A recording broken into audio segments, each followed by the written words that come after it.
All right, let's get a reader on all things US now. Alex Tureman from Bondi Partners joins us live out of Washington. Alex, pleasure to have you on the program.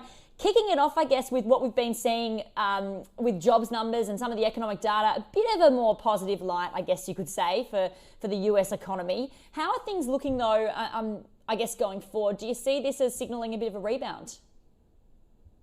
Yeah, well, Ingrid, thanks for having me on. You know, we just went through the fastest and steepest economic shock in the past 100 years since the Great Depression. So it was good news to see. Just yesterday, the National Bureau of Economic Research indicated that the U.S. economy is now officially in recession for the first time since 2009. So that was also equally tough news to see. The Bureau of Labor Statistics indicated that we added those 2.5 million jobs in May. However, there were footnotes that indicated that we may have actually lost 2.5 million jobs. So the research was a little suspect at best. You know, 40% of everyone who's lost their job throughout this crisis, unfortunately and sadly, will not be getting them back. And we've lost 3.5 million small businesses in this crisis as well. So it's going to be a long slog, and you know, I wish there was a magic wand. Yeah, don't we all? Looking at some of the risks involved for the US economy going forward, one of them, of course, and for really the global economy, us here at home as well, is the US-China saga, which continues almost to see a ratcheting up of tensions bubbling along. Can you help us sort of read how this might play out going forward? What are you watching for?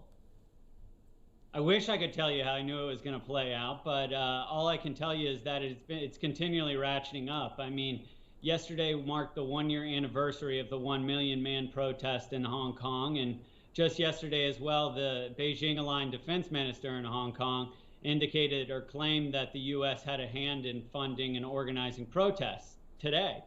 So, you know, the U.S. and China are on different pages on a lot of issues. The U.K. has actually rolled out a plan called the D10 plan, which is creating a counter market for 5G and broadband technology via companies like Ericsson and Samsung and Nokia. So, you know, I think other countries are catching up to what's happening. There are really two worlds emerging here. And Australia is acutely aware of that, needing, you know, with China as the largest trading partner, but the U.S. is arguably the closest values-based ally. So, you know, whether it's critical minerals or trade or the South China Sea, like I said, the U.S. and China are on different pages here, but they're just going to have to learn to agree to disagree because, you know, God forbid it leads to some sort of issue in the South China Sea or via a trade war. Yeah, watch this space, I think, is certainly the slogan going forward. But let's talk election year, because, of course, it's ramping up there. We know we've still got the riots going on in the United States. The president's doubled down on his law and order narrative. How's it playing out for the election? Well, we're 147 days out from Election Day, and you know, there are really two narratives that are developing here. You see the president's narrative, which is centered around, as you mentioned, law and order, but also around him being the sole savior of the U.S. economy. If you want to get back to January, his argument is vote him back into office 4 years. Vice President Biden, his narrative is both a moral and economic argument centered around restoring the soul of the nation. So that's, you know, restoring the economic dignity of the middle class as well. And so there are two narratives that are arising here.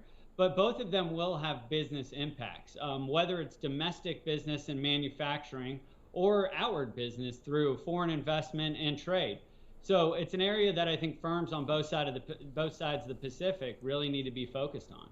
Do you think the campaign trail is looking more and more likely to be more traditional, I guess, coming, well, not towards the end of COVID-19, but certainly restrictions are easing across the United States? How do you see the campaign trail playing out?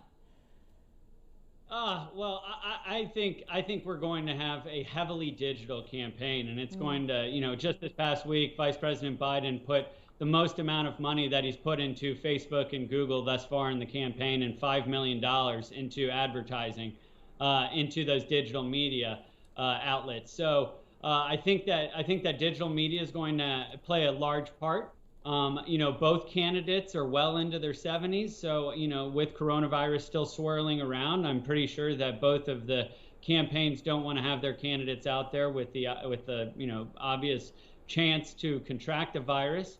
But I think once we move into August and September, you're going to see a little bit more rope lines. The president announced that he's going to pick his rallies back up by the end of the month. It'll be interesting to see where those rallies are. Because a lot of jurisdictions where he's going to have to, basically garner votes are in swing states that, are still dealing with, the heavy impacts of the virus. And as you mentioned, the protests.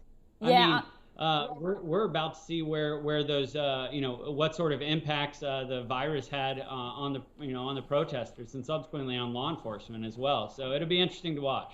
Yeah, exactly. And I know Georgia's got the primary going on, and you can see, people waiting in long lines to vote.